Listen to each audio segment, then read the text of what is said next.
Ladies and gentlemen, I'm Julian Thomas. Welcome to the Wheeler Centre and Media Policy Makers and Shakers.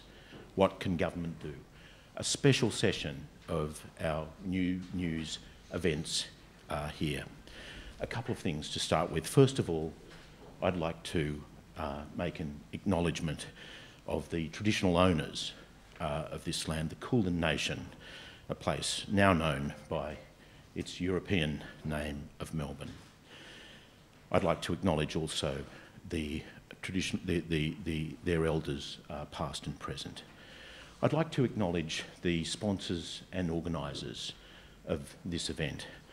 The Centre for Advancing Journalism at the University of Melbourne and my own institution, Swinburne University of Technology. I think the role of universities in these kinds of events tells us something about the changing ecosystem of independent journalism in Australia. Just a reminder also before we begin about the hashtag for this event, newnews_AU. So please follow that. Not long ago, the media in Australia was convulsed by the Finkelstein and Convergence reviews, by proposals to introduce new regulatory structures for the press and to extend the reach of media policy into the domain of the internet. Those proposals were not enacted in the form they were intended. But is there unfinished business around media policy in Australia, and especially in terms of its impact on journalism, independent journalism, its prospects and problems? Now, to help us address these issues today, we're very lucky to have a remarkable panel of distinguished makers and shakers with us. So on our panel this afternoon, on my far left, Paul Fletcher, the Parliamentary Secretary to the Minister for Communications and member for Bradfield in Sydney's northern suburbs. Paul is the author of Wired Brown Land, Telstra's Battle for Broadband, published by New South in 2009. Taught by the renowned Columbia media economist Ellie Noam, a senior advisor to the former Minister Richard Alston in the Howard government, and a long-serving executive at Optus, Paul brings a very deep knowledge of communications policy and deep experience of the politics of policy in Australia. Jason Clare in the middle, Shadow Minister for Communications and the member for Blaxland, for those of you with memories, an electorate held by a very enthusiastic media policy maker and breaker in the past. Jason was Minister for Home Affairs and Minister for Justice, among other roles in the Gillard and Rudd governments. He's been an executive working for Transurban and an advisor to former New South Wales Premier Bob Carr. To Jason's left, Senator Scott Ludlam, Green Senator for Western Australia and the Greens spokesperson on media and communications, among many other areas. Scott really covers an incredible portfolio. He's well known as a technically savvy advocate for media diversity and plurality, and as a critic of this and the former government's policies on mandatory data retention, internet surveillance and related issues. He brings a distinctive and unusually well-informed voice on those matters to Parliament. And on my left, Malcolm Long, someone who's made a remarkable contribution to public service broadcasting, media and communications policy and Australia's screen industries over many years. Among many senior roles, Malcolm's a former Managing Director of SBS and Deputy Managing Director of the ABC. He was Executive Director of the Australian Film, Television and Radio School, and he's now Chairman of the Australian Centre for Broadband Innovation. He was one of the architects of the former government's Convergence review, which emphasised the need to update regulatory and policy structures to reflect the realities of the contemporary media landscape, and then set out a way to do so. So that's our panel for this morning. Thank you and welcome. Now, what's going to happen is that each of our panellists is going to have a chance to say a few words, their response to these issues and problems. I'll probably ask a few questions at that point, but I'd like to open it up to you as soon as I can. So we'll begin with you, Paul, if you can give us your view on this. Well, thank you, Julian. It's a great pleasure to be here, and it's a particular pleasure to be on the left of Scott Ludlam for once. Look, as the person who speaks first, I'm able to make the most obvious points. And the obvious point is that this is a sector facing enormous change because of technology driving changes in the economics of businesses in the media sector, and in turn being responded to by changes in consumer behaviour. And so, as an obvious proposition, the arrival of the internet has totally disrupted this industry, and we've seen that placing great pressure on traditional media outlets, broadcast television, newspapers and so on, while a whole new class of outlets has emerged, and that reflects the changing economics. So the old economic model has been under great pressure. The classifieds, which were the rivers of gold, have effectively largely gone. At the same time, new models are emerging, and we would all have our own particular examples. One that I think is very interesting is Mamma Mia, and the way that they've built an audience online targeting particularly women, and using the capacity of the internet to be quite specific in the segments they target and adjusting their content to meet the particular appetite of their audience.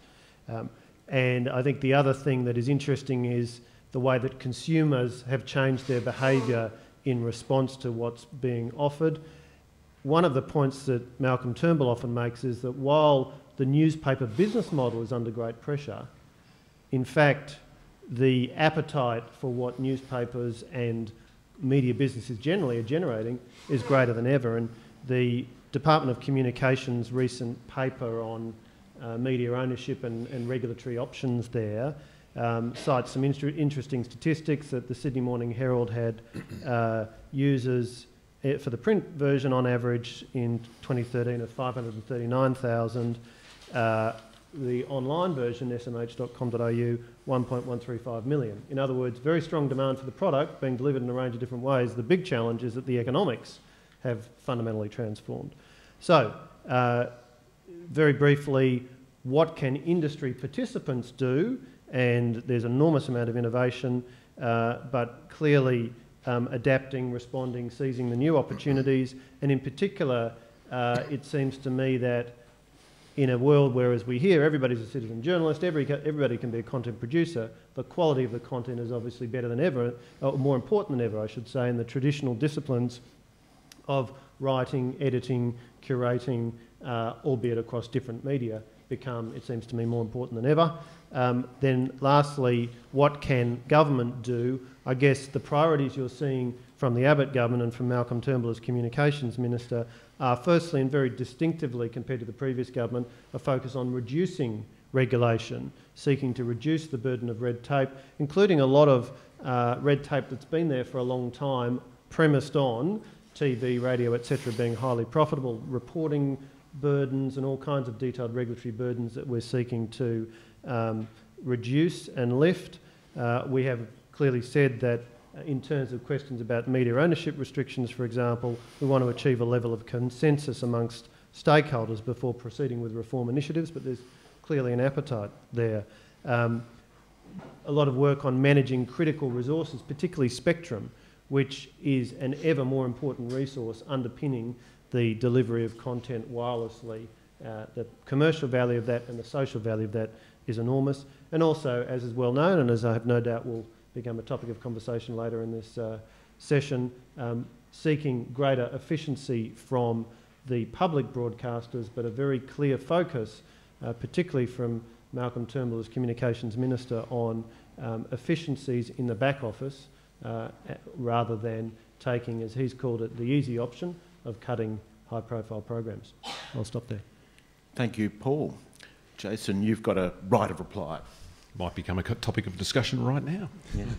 Well, good morning, everyone, and thanks very much for the invitation to be here. I was thinking on the plane down from Sydney today, talking to a group of people who are journalists and potential journalists just how much has happened in this sector in the last 12 months. Seen illustrated how dangerous the role of a journalist can be, best illustrated by the murder of James Foley and what's happened to Peter Grester in Egypt, but also how insecure the sector is. Job losses in Fairfax, 10 and ABC and potentially SBS, but also how important the role of a journalist is. Best captured perhaps by the work of Joanne McCarthy, one journalist in a regional newspaper whose work and courage led to a Royal Commission, which is changing the lives of people right around the country. And when Joanne won the Gold Walkley last November, she made this fantastic speech up in Brisbane and told the story that she didn't want to be a journalist originally. She wanted to be a librarian, and she only became a journalist because her boyfriend wanted her to stay in town and work at the, I think it was the Gosford Star. She went to the Royal Commission and heard the evidence that was given there. And she walked out of the Royal Commission with a tear in her eye, and she said, "The work I do is good and the work I do matters." And that's a message I'd want to pass on to people in this room. Thank you for doing the work that you're doing or that you're proposing to do. It really does matter. Compared to the work journalists do, the role of government in this space is a little bit more prosaic. As Paul made the point, government plays a role in creating the legislative framework, be that for the ownership of media companies or content or spectrum. It also plays a role in oversight through organisations like ACMA, as well as funding national public broadcasters, in our case the ABC and SBS. In relation to the first two, I think it's well known this is a well-trodden minefield and the government's welcome to it. Earlier this year we were told this was a priority. It now seems like it's on the back burner, and Paul's made the point the government's looking for consensus. It's not there at the moment. That might explain why nothing's happened. The point I would make here is that if the government is putting together policy here, it needs to do it and present it to the sector and the public as a job lot. You need to, from an opposition's point of view, we want to see what reforms the government is proposing, not just in the areas of ownership, but also in the area of sports broadcasting, anti-siphoning, as well as licence fees or retransmission fees. It's a bit of an ecosystem, this part of public policy, and one part can impact the other. In relation to public broadcasting, I think the government has breached the faith that the public put in it the night before the election. Night before the election, Tony Abbott said there'd be no cuts to the ABC and there'd be no cuts to SBS. But that's exactly what has happened, and we expect there'll be more cuts. There were cuts in the budget of more than $200 million, and Malcolm Turnbull has said expect substantial more savings to come. So in the space of just over 12 months, we've gone from no cuts to ABC and SBS to substantial cuts. I think that's a serious breach of faith. Whilst Paul and Malcolm say that that will only affect the back office, I think we are yet to see whether that is true or not. The potential is that it will affect content, that it will also affect journalism and the work that the journalists do at our national public broadcasters. Thanks, Jason. Scott. Oh, good morning. It's really lovely to be here, and just like to acknowledge our former parliamentary colleague Rob Oakeshott, sitting up in the audience. You're missed, mate. You come back anytime. So I want to go back to the premise of the question and just really briefly sketch what happened. That the former government went through many years reviewing the shape of future media markets and what role, if any, the government should take in press regulation. So partly through the Finkelstein review, which is maybe more controversial because that went directly to what role does the state have in mediating between media organisations and their audiences. And the Convergence review, which took a more big picture approach to, well, what the hell do we do with, as all other speakers have acknowledged, the mainstream media, if you like, is under significant stress. The internet is extremely disruptive. Audiences are behaving in different ways. So, you know, what role can the government play in that environment of technological convergence where the internet's just gradually swallowing up one platform after another? So what we ended up with was this kind of many years of review, very careful review, evidence-based review, recommendations, reports, and then this bizarre attempt to shotgun a small, quite moderate, as far as we were concerned, subset, kind of a grab bag of what looked like it might be politically plausible, through Parliament in a massive hurry. If you can remember the kind of fevered environment in which the attempt was made to get a moderate subset of these reforms through the Parliament. And what happened, I think the word you used at the outset was convulsed, was the media proprietors went to war, and it was quite a thing. Set the editorial pages alight, stormed Canberra, furious front page after front page, Stephen Conroy dressed up as a Nazi. I mean, you remember full-on campaigning in defence of what the proprietors put into the public domain as the interests of a free press.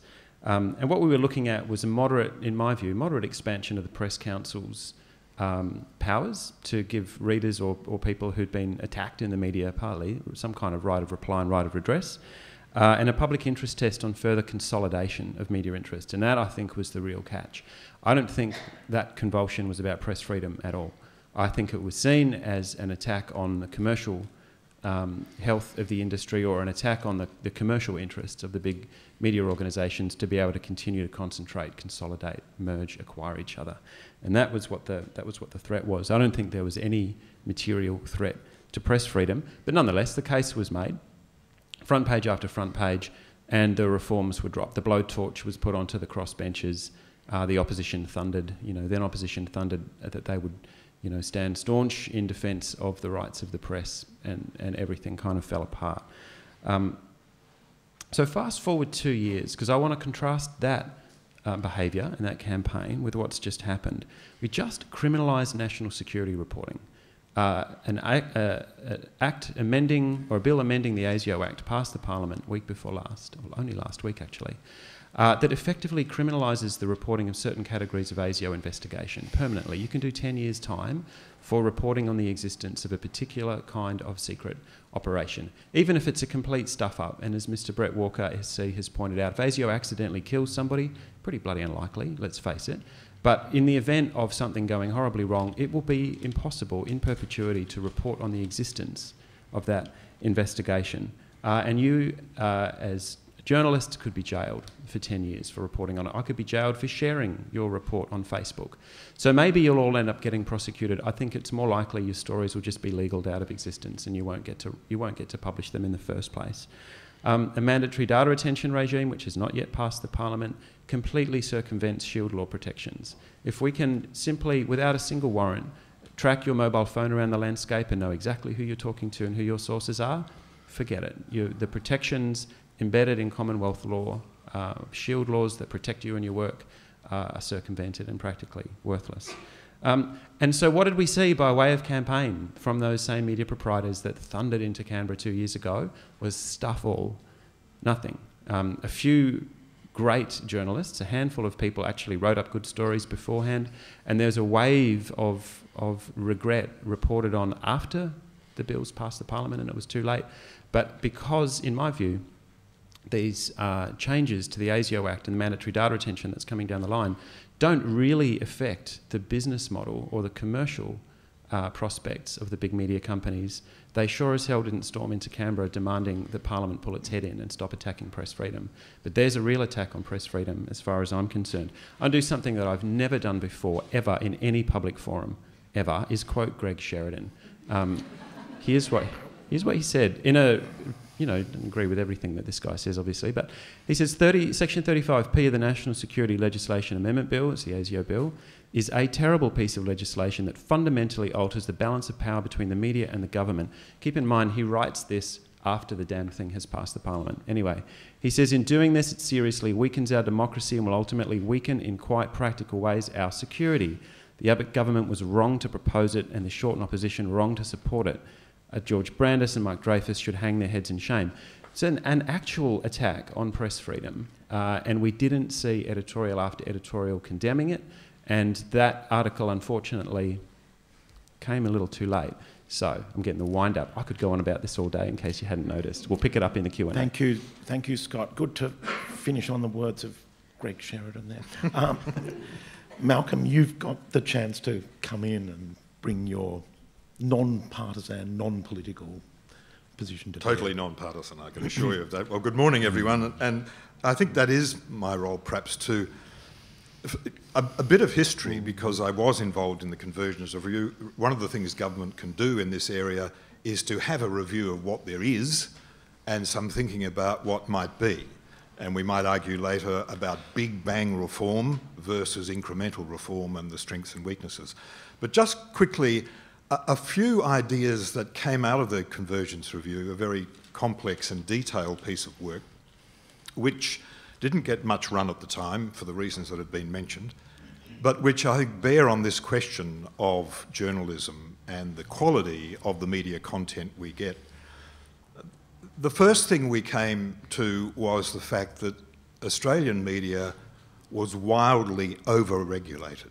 There was a real need for serious deregulation. And if you ever get to read the Convergence review, I think you'll see that it is a very deregulatory document. It basically argued that you start with the proposition of why regulate. We took the proposition as our basic one that all Australians should have the freedom to communicate, and on any platform. We didn't use the word right, we used the word freedom, because the politicians in this audience will know that once you start giving Australian rights, as distinct from freedoms, all sorts of constitutional and other complexities happen. But Australians should have the freedom to communicate on any platform. Now that's important, because the more people communicate, the better the quality of the content that's generated. So that's one tick for better journalism and better content. Secondly, we took the view that in this area, there was a need to think again about the shape of organisations that might require regulation. At the moment, they're siloed. We regulate television stations, radio stations, and to a degree, newspapers. And we virtually don't regulate in a significant way online organisations.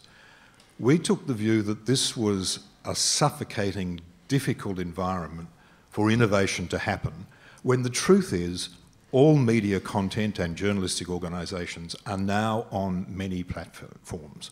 And I would argue one of the problems of the people who talk about propping up newspapers through public funding and so on is that in a sense that's not the point. The point is that good journalistic organisations will need the freedom to move across platforms and make those that work for them into good content.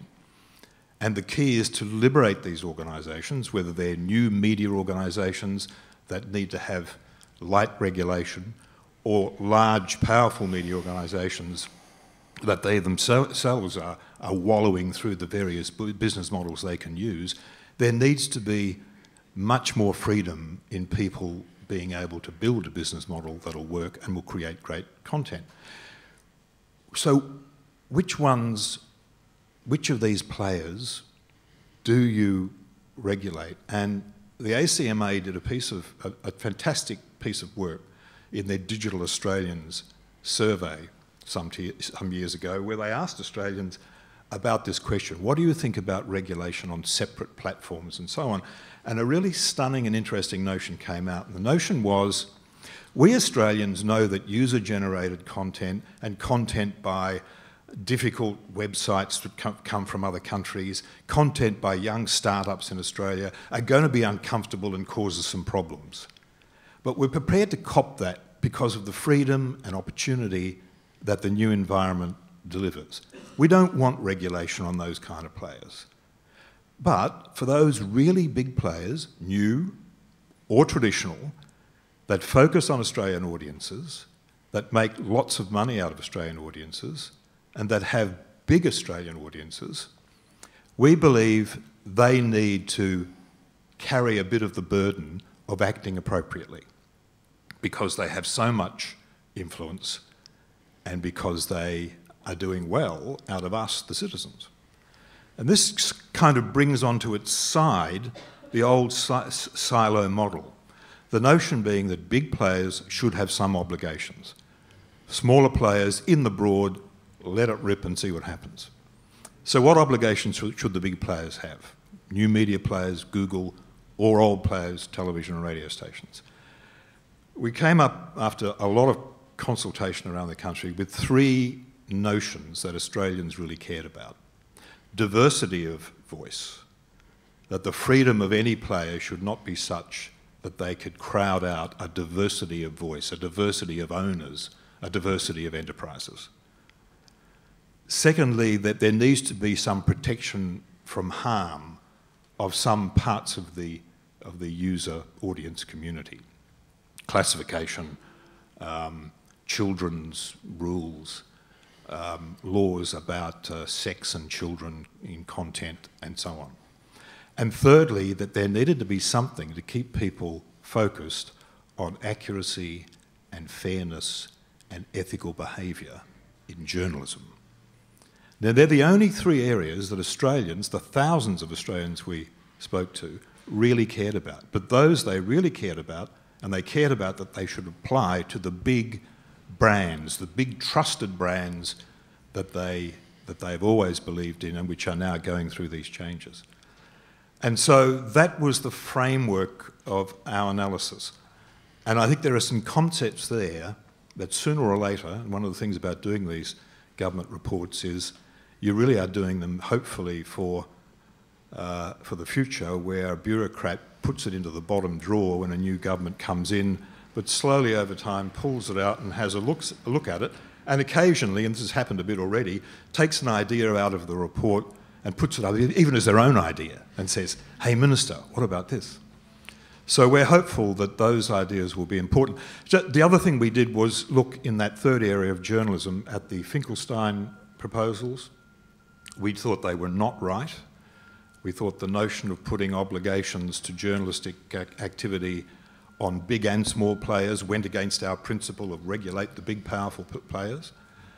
And secondly, we thought that the notion of having another separate regulator to regulate from a government perspective journalism was not right, and that there needed to be a much more deregulatory, self-regulatory approach.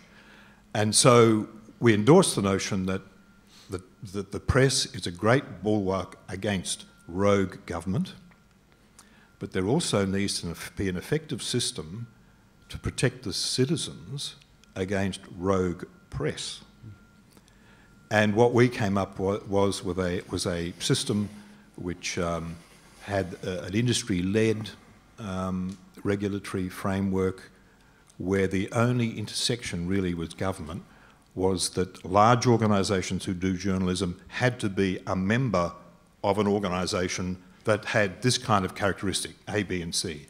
It was dinkum, it had sanctions against organisations that breached its own rules, and that it provided an effective way of following up complaints from the public. And if an organisation got a tick from the framework as an organisation that did those things, then government should get out of the way and let it operate. Now, that kind of recognition of what is essentially a self-run regulatory organisation is complex and difficult both here, and if you follow the British press environment there too, where is this minimal intersection between government and the industry? How do you do it so that it doesn't bring the quite justified fear of government interference in what is a free press? Having said that, I can say just two things to finish. I spent a total of 10 years at the Australian Broadcasting Authority and the Australian Communication and Media Authority, spending a lot of time looking at breaches of the codes that electronic journalists have, which is a co-regulatory code between government and the industry, and that seemed to work reasonably well.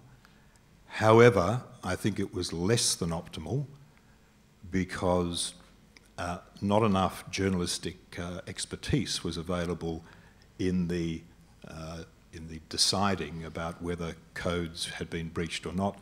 Better left to a professional group with more insight into the industry. But I have to say, I have the same concerns about the current Press Council, where members can leave or not leave as they wish, where at the end of the day the members always have the right to decide whether any new code or new development occurs, and where there seems to be on recent form a fair bit of tension and difficulty between one or some of the members and the current board. Now that's not good regulation either, and when newspapers argue that that's perfectly reasonable and beyond criticism, they would not apply that kind of analysis when there is a press criticism of some conflict of interest in business or in other areas.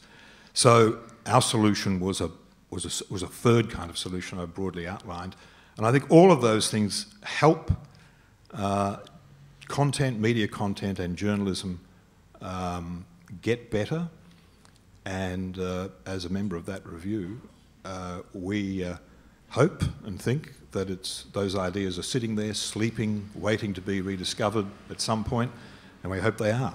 Thanks. Thank you, Malcolm. So lots of ideas, lots of positions, lots of challenges right now. Can I come back to you, Paul, to start with? There's a question that's emerged. What's the big picture for this government in terms of media policy and media reform? We've heard about some inconsistency, we've heard concerns about what you're doing with amendments to national security legislation, concerns that proposed changes in media ownership may not have a larger context. What is that vision for where this sector's going? Well, I think the vision very much picks up on a lot of the themes that Malcolm was talking about, Malcolm Long, and some of the things that I mentioned in my opening remarks, namely the fundamental transformation that is occurring and what's the right regulatory response so as to maximise the capacity of both existing industry players and new players, new entrants of all kinds of sizes, to contribute to the outcome that we all want, which is a diversity of voices, vigorous flow of news, of comment, all of which is so important in terms of underpinning the operation of a liberal democracy. One of the key themes for us, as I mentioned, is let's identify areas where existing regulation is no longer fit for purpose. Let's also be very alert to regulation which inadvertently makes a choice between new entrants using new technologies and incumbents. In other words, to the extent that you leave stuff there, you are, in a sense, burdening incumbents with restrictions that new entrants don't face. And there's plenty of examples of that, content requirements and so on, which, a Netflix or any other operator providing video over the internet doesn't face, but that both subscription and free-to-air TV face.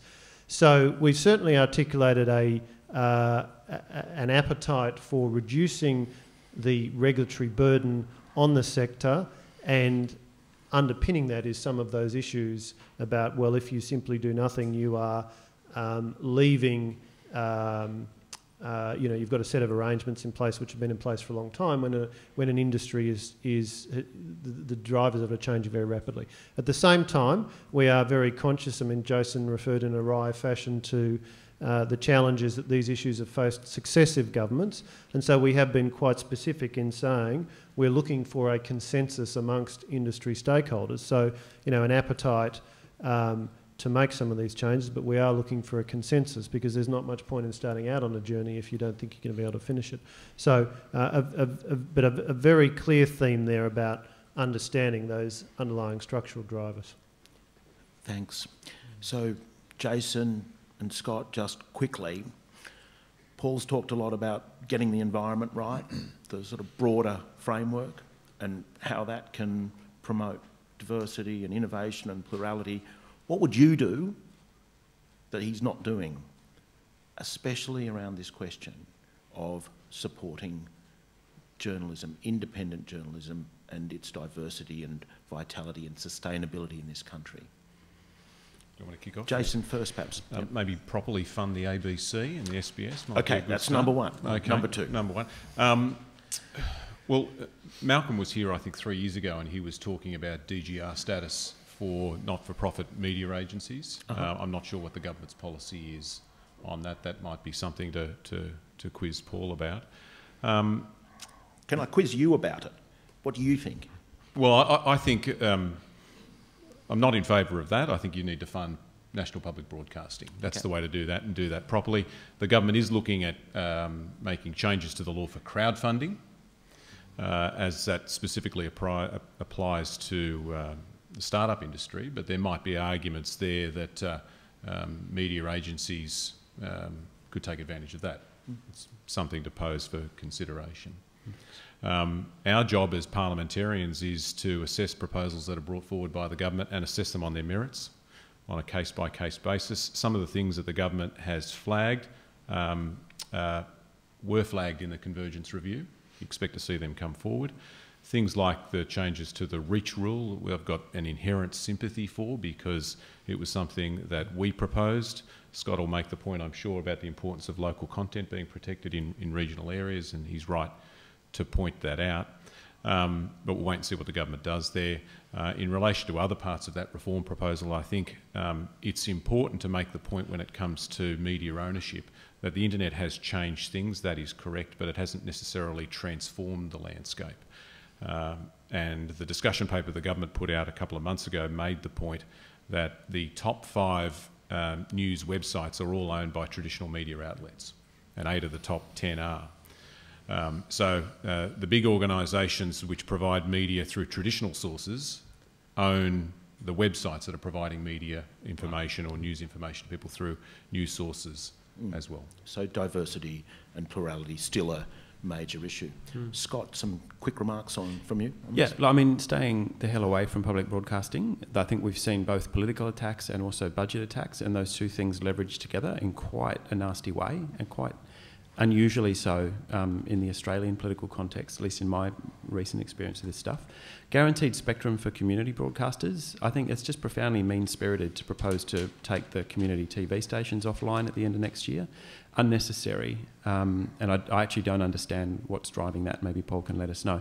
But just telling them to go off and play on YouTube, I think if you told that to 7 West, they'd explode. So I don't think it's particularly sensible to do that to the community broadcasters. And I think this consensus building, I'd like to unpack what that means. Does that just mean wait until you've got the big incumbent broadcast and print organisations all on the same page and then blast something through Parliament? It's what it sounds like. Or is New Matilda at the table and are the Guardian there and are little startups there? Let's have that conversation in public. Otherwise, what we're going to do is wait until there's agreement amongst the big incumbents that we can lift. Probably it's the 2 out of 3 rule that protects us from even further consolidation. And once all the commercial players have lined up on that, we'll see a bill and it'll be blasted through. That's not what I call consensus. If this is actually about protecting diversity, such as the ethnic and gender diversity that you see up here on the stage this morning, then invite more players into the conversation, I guess would be my short take. That was cheeky, wasn't it? Well, Julian, can I just pick up on the point about community TV? Scott asked, well, look, what's the rationale for that? And the rationale is essentially about the use of spectrum. So at the moment, the so-called 6 channel, the 7 megahertz of digital spectrum, is being used by community TV in the 5 capital cities, not anywhere else, but in the 5 capital cities. If you look at the numbers, the average number of people viewing, it's about 2,000 people in Melbourne, 6,000 people nationally. So these are very, very small numbers. And as Malcolm has said, as Malcolm Turnbull, the Minister, has said, the thinking behind moving community TV onto the internet is that we believe that's simply a better medium to have community television reaching larger numbers of people. Also, of course, once operating in that format, it won't be subject to some of the restrictions that apply under the Broadcasting Services Act in terms of sponsorship and so on. But essentially, it's driven by two considerations. One, how can you better reach people who are looking for an alternative to the commercial TV providers? And secondly, how do you make better use of that 7 megahertz of spectrum? Spectrum is such a vital asset. The other point I just quickly make is no change to the arrangements there for radio, and the picture in terms of community radio, obviously a pretty vibrant sort of landscape. Of course. Thank you, Paul. So in the interests of diversity and plurality, it's obviously time we opened this discussion up, and so I'm inviting your questions. Can I emphasise that word, questions? Please make them brief, make them clear, and we'll try to get as many in as possible. Thank you. The question I have is the intersection between Scott and Paul.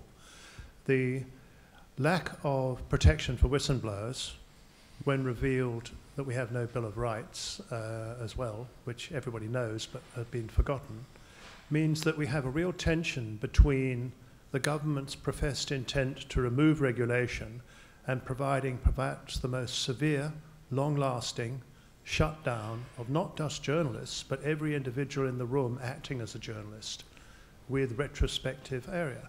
I'd like to understand how this is to be reconciled in the government's coherent programme. I couldn't have put that better. Over to you, Paul. Well, look, let's take the metadata issue, for example, because there's been a lot of commentary about that.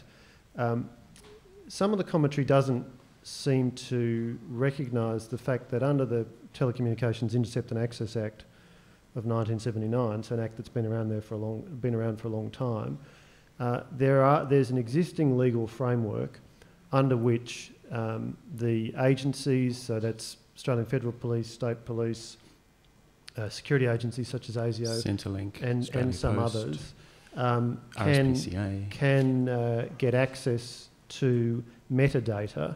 Now, just to be clear, metadata is not the content of a conversation. So in a telecommunications context, it's, for example, the number and location of the A party, and if to use the telco industry jargon, and if it's on a mobile network, for example, which base station you're connected to, number and location of the B party, duration of the call, that kind of information. In the case of an internet browsing session, it's specifically the originating IP address. Now, one of the points here is that a lot of the telcos the IP address will get allocated for the period of the browsing session. In some cases, it can change several times during the browsing session, and so the metadata requirement is that where a stored communications request is provided, that the carrier service provider, provides the identity of the subscriber that maps to that IP address, because the IP address is changing constantly. I want to make it very clear, this does not cover content, doesn't cover the content of the conversation or the browsing session, doesn't cover the destination IP address, which is a very different thing. But I guess the fundamental point I want to make there is that the legal capacity for agencies to get access to that information upon the provision of a stored communication request in accordance with the provisions of the Telecommunications Intercept and Access Act has been there for a long time. The specific change that's proposed here is to increase the requirement on the telcos and the ISPs as to how long they store that metadata, because today the legal position is that the carriers and the ISPs will store that information for their own business purposes. So the classic example is you store the records of the call, A party, B party, time, etc., because that's an input into your billing system. You run that through and then generate bills. And so they'll have their own, the carriers and the ISPs will have their own business requirements and business processes for how long they store that information. What is proposed to be changed in the legislation is to impose a requirement as to how long the information must be stored, such that if a stored communication request is then issued, then it can be applied in the normal way. Can I just really quickly jump in? Yes, just quickly. I just ask, you managed to make saturation real-time surveillance sound kind of harmless and anodyne just then, which is quite a feat. It's quite impressive. All I would ask is that you help us shout this thing from the rooftop so it doesn't pass into law. The existing system is broken. There are 340,000 of these warrantless access requests being made on every man, woman, child, every device in the country already without a warrant, and that for me is a very significant problem. When you consider that, you know, let's just presume most people in the room carrying a handset around, you can track the location of these things to within a few metres everywhere you take it. That is content. When you overlay that with all your social networks, and I get that the government doesn't want browsing history at the moment. They'll come back for that later. It's 2 years now. They'll come back for 5 years later. This whole boiling frog thing, I just feel like the temperature's just got a little too hot. Please help us prevent this thing from passing into law. It's going to be damn difficult to take off the statute books once it's there. And if you want the technical details, IINet published their submission, their response to the government's paper, which hasn't been put into the public domain yet, so we haven't seen it. I'd just encourage you, if you want to know how this is actually proposed to work in practice, please just have a quick look at that submission, and if it freaks you out, then do what you can before it passes into law rather than after. Thanks, Scott. Other questions? Hi, I'd just like to clarify your description of metadata and get your view about whether it would include essentially a journalist's phone book of all their sources. Well, there's one other point I should make about metadata, which is a point that Minister Turnbull has made repeatedly. So metadata is a term that defines a concept. What we obviously need to do is define with statutory precision what will be subject to the requirements on the telcos and the ISPs to retain the data. So that is work that's going on right now in close consultation with industry participants, the telcos, including IINet and others. So I can't go through category by category and say this is in, this is out, because that work is being done at the moment. The AG's department's been at this for 6 years and they still don't have a definition of metadata. It's going to tell you something. But Paul did a better job than George Brandis did just then. He did. Actually, that's true. Paul actually has used the internet. Okay. Yep. A question on Mr. Long's reference to rogue journalism in Australia. Apart from the usual criticisms of the tabloid press, are there examples any of the panel can cite on rogue journalism in this country? I used rogue journalism for theatrical effect, and it's had that effect. Look, I'll answer that in a way which may seem not to the point, but I think you'll see it is. And it's about the ABC, but it brings up the other issue. When radio was invented and countries around the world had to decide how they structured it in the community, there was two fundamental different views of what should be done. The Americans said, oh my God, we've got this powerful new medium, incredibly powerful new medium. We mustn't put it in the hands of government. Let's put it into the marketplace and let it run commercially. And we got the American system of broadcasting. The British said, oh my God, we've got this incredibly powerful new system of communications. We mustn't put it in the hands of the media barons, Lord Northcliffe and the others, who were very powerful in the 1920s. Those of you who have the history will know. We better keep it in government. In Australia, in our usual style, we were a little bit later than everyone else, a couple of years, and we said the Americans are protecting everyone against government. The British are protecting everyone against the media barons. Bugger it, why don't we do both? And it was the only time, apart from a short period which Paul would be aware of in the 90s in telecoms legislation, it was the only time where Australia led the world in terms of media wisdom in policy. Because, of course, we did get both. The Americans in the 60s, the Carnegie Commission and the Corporation for Public Broadcasting did produce a kind of public broadcasting system, which in America now is quite strong and healthy. And of course, the British and the Europeans discovered commercial broadcasting rather than just having the government constantly telling you what to do. The point of it is that the notion that our press, and I mean our press rather than our media, constantly pushes that the only bulwark we've got against bad things, we being citizens, is the press's defence of our interests against government, and that is the fundamental basis of all the arguments against regulation of the press, is never balanced, as we have done systemically through having a national and commercial sector in media, in electronic media, by the equally valid notion is that private media is powerful and can be not just rogue but systemically damaging, and that having a balance between private media and public media is really, really important, whatever the budget bun fights, and I've been through many of them, may be between governments and over time. And I think that's my answer to your question. The notion that way back at the beginning, we realised that having an unbridled, mogul-driven press was as dangerous as having a press that was in the pocket of government. And we got a good result, and we need to keep it. This is for Paul again, just on metadata. I'm just wondering, what's the point in collecting it if, when you analyse it without content, it leaves so much room for misinterpretation? Because Scott mentioned that it'll eventually come, that you'll come for content and whatnot. So I don't understand what's the point in starting this and keeping it for 2 years if whoever decides to analyse it's like it does, like they see where you go, what you, like who you're talking to and whatnot, but like what is the point of it?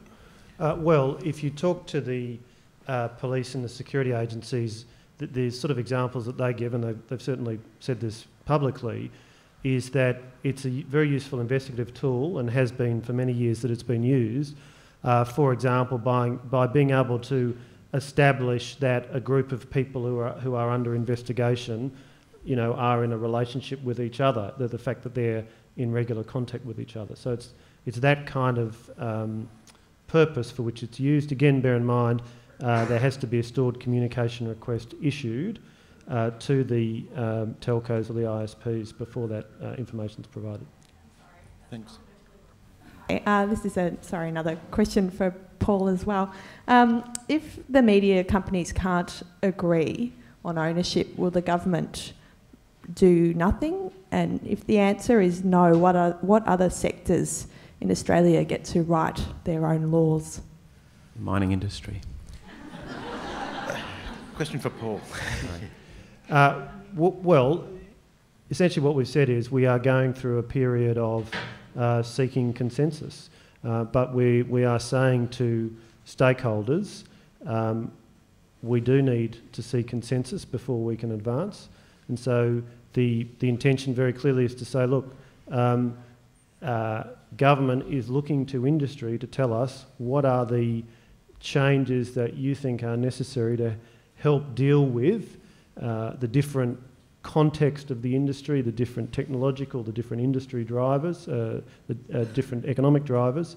And so that's the basic principle we've set out. We are looking for some consensus amongst stakeholders. Paul, can I just ask you quickly, I mean, how likely do you think consensus is?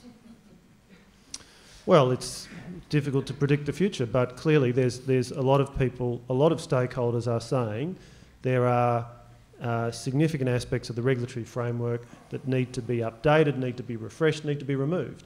I mean, again, I make the point, we come at this with a bias that says, where is there a capacity to remove regulation? And we've already introduced some significant removal and reduction of regulation as it affects the media sector and other aspects of the communications portfolio. In the first repeal day earlier this year, there was legislation in a number of areas, reducing reporting requirements, reducing the regulatory burden. We've got another repeal day coming up later this year as part of the government's policy of having 2 days a year dedicated to removing regulation rather than adding to regulation. And there will be additional measures designed to reduce the regulatory burden in both telecommunications and the broadcasting and media parts of the communications portfolio.